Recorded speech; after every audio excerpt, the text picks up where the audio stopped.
L'expédition des glaces dans le village côtier de Port-Aigle, situé au bord des mers glaciales de l'Arctique, se trouvait un petit groupe de pêcheurs qui racontaient des histoires fascinantes sur les créatures mystérieuses de la mer. Leur histoire préférée était celle d'un phoque légendaire, connu sous le nom de « lumière des glaces », qui aurait été aperçu dans les eaux glaciales près des icebergs majestueux. Lumière des glaces n'était pas un phoque ordinaire. Selon les légendes locales, il possédait une fourrure argentée étincelante qui brillait sous les rayons du soleil, illuminant l'obscurité des profondeurs marines.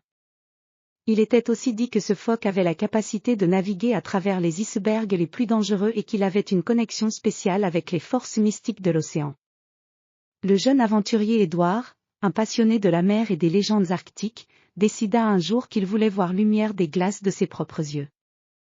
Armé de sa détermination et de son esprit d'aventure, il se lança dans une expédition audacieuse. Avec l'aide de son vieux mentor, le capitaine Laurent, Édouard prépara un bateau solide capable de résister aux conditions extrêmes de l'Arctique. L'expédition commença dans une matinée glaciale où les rayons du soleil peinaient à percer le brouillard épais. Les premiers jours furent marqués par des conditions sévères, le vent glacial soufflait sans relâche, et les vagues étaient couvertes de glace fine. Édouard et son équipe affrontèrent des tempêtes de neige et des courants puissants. Leur courage et leur persévérance étaient mis à l'épreuve à chaque instant. Après plusieurs semaines de navigation difficile, l'équipage arriva enfin dans une baie protégée, entourée de majestueux icebergs.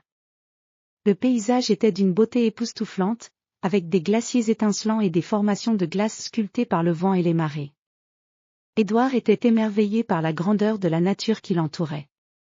Une nuit, alors que le ciel était dégagé et que la lueur de la lune se reflétait sur les icebergs, Édouard aperçut un éclat argenté dans l'eau.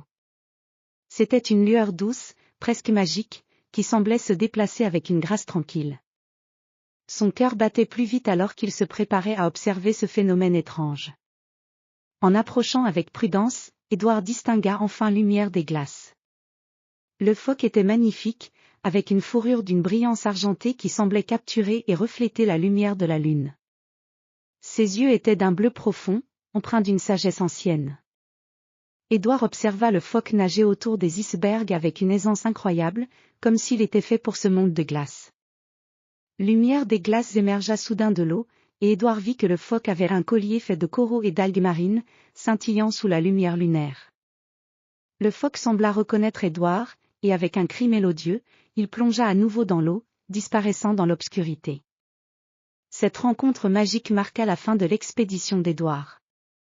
En retournant au village de Port-Aigle, il était rempli d'une immense joie et d'une profonde gratitude. Son aventure ne consistait pas seulement à trouver lumière des glaces, mais à vivre une expérience inoubliable qui l'avait transformé. Il avait appris à apprécier la beauté sauvage de l'Arctique et à respecter les mystères de la nature. Le retour d'Édouard fut accueilli avec émerveillement par les villageois, qui écoutèrent ses récits avec une admiration profonde.